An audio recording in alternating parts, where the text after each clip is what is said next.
my congressman right now in the 4th District, Congressman Randy Forbes. Congressman, good to have you with us. John, it's good to be with you.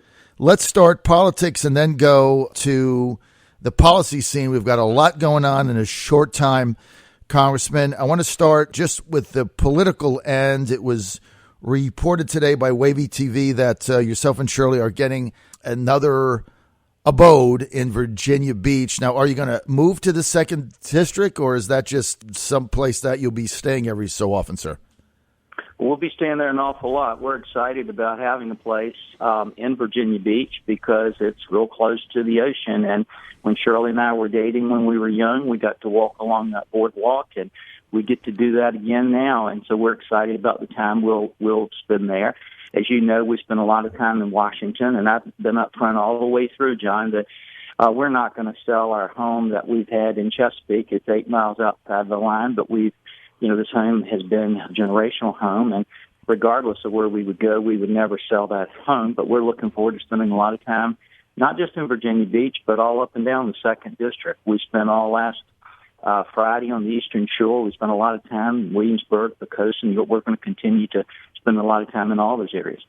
This week, oral arguments were being heard on the legality, the challenge to the new maps. And the lawyer for the 8 Republican congressmen who have put this challenge in, yourself included, Michael Garvin, he was asked by Justice Sonia Sotomayor that if they went back to the old districts, whether or not, if that were the case, if you would then abandon your run in the 2nd and go to the 4th District. And the lawyer for the Republican Congressional District in Virginia, Michael Garvin, said that you would, but that's him. I want to get the answer from you. If that were to happen, would you then abandon your race in the 2nd and go back to the 4th? Absolutely not, John. In fact, the key word of what you said was Mr. Garvin represents the entire Republican delegation. Right. He's not my individual lawyer. Never has been. I don't have control over Mr. Garvin. That's done actually by the dean of our delegation, Bob Goodlatte, who has basically been managing that relationship. What Mr. Garvin said in court, he never asked me about. He never had authority for me to say that. In fact, I have corrected him on that and told him to correct that with the court because, John, I made it clear up front when I announced that I was running for the 2nd, that I was running for the 2nd. It didn't matter what the Supreme Court did, that I was locked into running in the 2nd Congressional District. Mr. Garvin never had the authority to say that. That is not my position. I would not change this race. I've got literally thousands of people that are supporting us, working for us in the 2nd District now. We are committed to running in this race and representing the people in the 2nd Congressional District of Virginia. All right, well, I am glad I cleared that up because you are right. Michael Garvin is not your attorney. He's the attorney for the 8 Republicans that went to this suit, so he's not your spokesperson on it. So what you're telling us now is that regardless of the outcome of this district, even if it goes back to the way it was, you are going to maintain your race to represent the 2nd District. Is that my understanding? That's exactly correct, John. All right. Well, I'm happy we cleared it up. I want to get to the international scene. On Tuesday, we wake up, we find out another attack, suicide bombers, Brussels. People are getting a little antsy now, Congressman. We had San Bernardino, now we had Paris, now we have Brussels. Trump has called for just basically a complete cessation of any Muslim immigrants coming in, visas or anything else. Others have just called for banning all immigrants coming in. What say you? John, first of all, let me say that what you see on television that scares you, if you saw the classified stuff that I get access to, it would scare you even more. And the reality is that these situations, these cell groups and stuff are around the world. I think it's important that we take some rather extraordinary measures at this particular point in time. We've just passed some provisions out of the House. I hope they'll be supported in the Senate. I hope the President will sign them into law that basically begins to shut down some of these programs bringing in refugees until we can absolutely certify that there's no risk to the United States. And I think that's one of the first things that we need to do. The second thing, though, John, that really continues to frustrate us, excuse me, is the fact that this administration, we mandated that they come back with a strategy to show us how they were going to degrade and destroy ISIS. It was supposed to come in February. We asked the Secretary of Defense and the Chairman of the Joint Chiefs just this week, where's that strategy? And yet, John, to this point in time, they still haven't delivered that. Despite all the things we need to do to shut down people coming into the United States that could threaten us, we need to still go after the heart of ISIS and destroy ISIS, or we're going to continue to deal with this problem for decades to come. Are you in favor of increasing our troop presence and sending American soldiers into the Middle East in bigger numbers? I mean, it's not going to be 1,500 like Obama sent, or 250. We're talking 30, 40, 50,000. Are you in favor of sending American soldiers in there? John, I think the first thing is, in any campaign you have, it doesn't matter where it is, whether it's fighting ISIS or how we deal with the Chinese or how we deal with the Russians. The first thing that we have to do is not knee-jerk reactions. You can't sit back and just say, okay, I'm going to do A and I'm going to do B and I'm going to do C. You've got to have a comprehensive strategy of how you're going to implement those, or we're putting people in harm's way that don't even have a strategy of how we're going to win. And so what we've got to get from this administration first, and whether we like it or not, the founders set up a government where the President of the United States is the commander-in-chief. And the fact that he goes down to a baseball game in Cuba when we're having these kinds of horrible situations, and yet this is number one priority, is trying to stop ISIS, that just baffles us. But what we've got to do first, John, is develop that overall strategy before we put people in harm's way. That's what this administration has not even done at this particular point in time. And you remember, I'm the one that asked General Dunford, Chairman of the Joint Chiefs of Staff, in a hearing before my committee, whether or not we had contained ISIS when the President had said we had contained it, and General Dunford said no. And then I asked him if we had the right strategy early on, and he said we hadn't resourced that strategy. So the first thing, John, before we make a commitment to send troops, we've got to make sure we have a strategy that our military leaders at the Pentagon believe will work, and then we need to implement that strategy. But we've got to have the strategy first. Which we don't have now, but we have been able to see firsthand that President Obama can do the wave and the tango. So that's the other side of it. John, and if you don't mind, if I could just tell you how bad this really is with this strategy.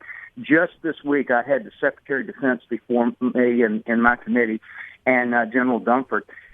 Most of what this administration has based all their military spending on over the time that they've been in there, what they have set as a strategy, is something called a strategic guidance that was passed in 2012 at the directive of the President to guide their spending and their acquisitions on military programs and what they did. John, as you know, every strategy is based on assumptions. If the assumptions are wrong, the strategy is wrong. I asked them this week these questions, that seem pretty simple. I said, did your strategy account for the fact that we have the rise of ISIS and ISIL around the world? No. I said, did it assume that the Russians would be cooperative with us, or that they would be doing the aggressive behaviors that they're doing? It assumed they'd be cooperative. Did it account for the rise of the Chinese and what they're doing in the South China Sea? No. Did it assume that we would have troops in Iraq and Afghanistan? No. So, John, this whole administration has been based on a strategy that was based on faulty assumptions. That's why we see the problems we're having around the globe right now. So Vladimir Putin pulls out of Syria, seemingly taking both Department of Defense and the Department of State by surprise. What do you make of it? Well, Putin has always been an opportunist. That's what he does. He moves into areas. He doesn't have long-term strategy. He moves into areas. He sees how it's playing. Then he'll either pull out or he'll continue on. What I see with Putin that is consistent is this. They have now rebuilt their capabilities to where they're about 80% of where they were in the Cold War. That should be concerning to every single American. And the second thing that you have to recognize with the Russians is their behavior has gotten incredibly aggressive and much worse than it was 10, even 15 years ago. They're the things that bother us. And the other thing, John, we can't lose sight of, as bad as ISIS is, and as much as we need to deal with it, Remember today, just today, Russia's the only nation in the world that could destroy the United States. I'm just talking about sheer capability. Right. If they launched all that capability. And that's why if you really talk to people at the Pentagon, their number one worry today are the Russians and what they could be doing 5 years down the road. Congressman, I want to get to the Cuba situation. President going there on Sunday, shocking to some people that Raul Castro not meeting him when he came off his plane. Then he basically gave a tongue lashing to the president on some issues. That aside, are you in favor of normalizing relations with Cuba and lifting all of the trade embargoes with them that we have?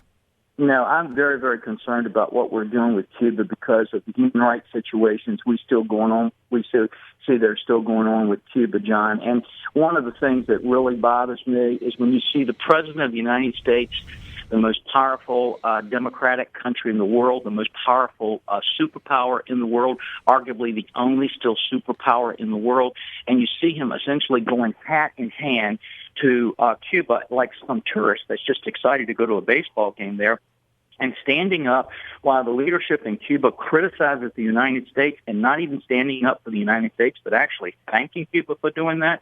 The symbolic effect of that around the world is huge, John. It is just an enormous situation. And the other thing that really concerns me is what he does with Guantanamo Bay, not just in shutting down our facilities there to hold these detainees, but whether he even continues to keep that for the United States as an asset. And that's important that we do that. I had your colleague Louis Gohmert on, 1st District, Texas, the other day, and he said that if President Obama unilaterally, through executive order, tried to close Gitmo, that he would immediately call for impeachment hearings. Do you share that view? Well, whether we have impeachment hearings or not, the problem that you've got is whether those impeachment hearings do more than should, because I don't think they could ever get the votes in the House to do an impeachment. I don't think they'd have in the Senate. Here's what I would do. I'd immediately do what I did when this president tried to bring terrorists from Guantanamo Bay to the United States. It was my amendment that we put on the floor when we were in minorities. Now, Democrats have majorities. That is still in the NDAA today, the National Defense Bill, that prohibited the president from bringing any terrorists to the United States of America. I do the same thing I did when the president wanted to pull up all of our landmines, the things that protect our 28,500 troops in South Korea from the North Koreans. Is he wanted to pull those landmines up. I put a bill in that prohibited any monies being spent for that. We would immediately go try to get a bill that would stop any funding from him being able to take that action so that we could try to stop him from doing it.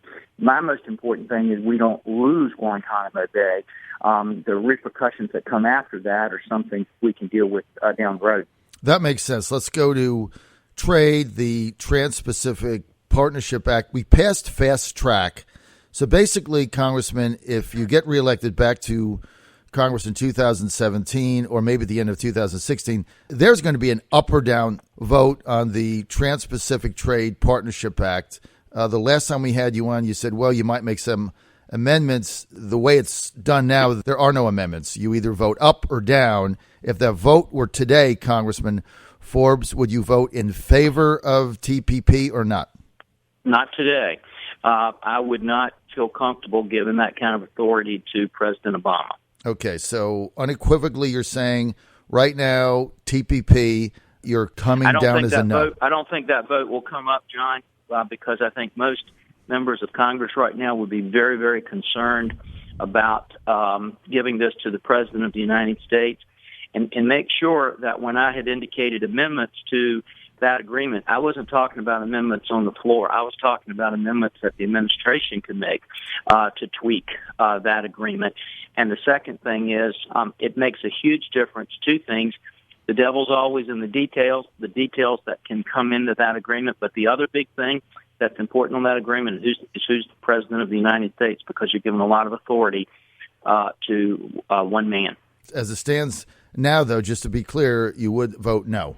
If it came today, I would vote no. All right, thank you. If it came today, but I want to clarify, John. One, there are amendments they could put in there that could change, and secondly, the President of the United States could change, and that would make a big difference. All right, Congressman, we're almost out of time. Final question. If you get elected, your current predecessor in the 2nd District, Republican Congressman Scott Ridgell, said that if Donald Trump, who's the front runner right now for the nomination, he said that if he's a nominee, he would vote third party. He would not back the Republican nominee for president. In fact, he sent a letter out, as you're aware, the night before the Tuesday primary, basically insulting anybody that's voting for Trump, calling them stupid. Here's my question. If Trump's the nominee, do you share Ridgell's view, or would you back the Republican nominee? John, I said unequivocally, I would say that to you today. I've said it in every single interview I've had, every talk that I've had. I would back whoever the Republican nominee is, and for this reason.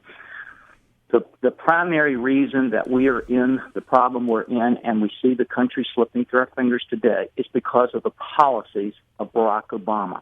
Whichever Republican nominee we have, and I pray that we will have a nominee that wins in November, that nominee is going to change those policies.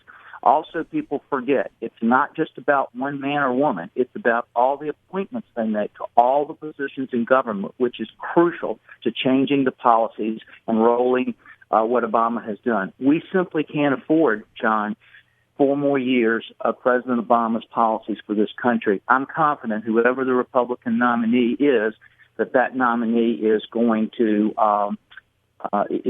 change that. And I'm going to support the people's vote and the process that we have in getting a nominee that I think will defeat either Hillary Clinton or Bernie Sanders. Okay, we're out of time. I want to thank Congressman Randy Forbes for being with us today. More information, go to forbes.house.gov. He is running for re-election in the 2nd District, which is now held by Scott Ridgell, who is retiring. That nomination will be on June 14th. It is open to any registered voter in the 2nd District, and the 3 candidates are Randy Forbes, House of Delegates member Scott Ridgell, and Virginia Beach attorney Pat Cardwell. Sir, thanks for being with us today, and as always, thank you for your candor.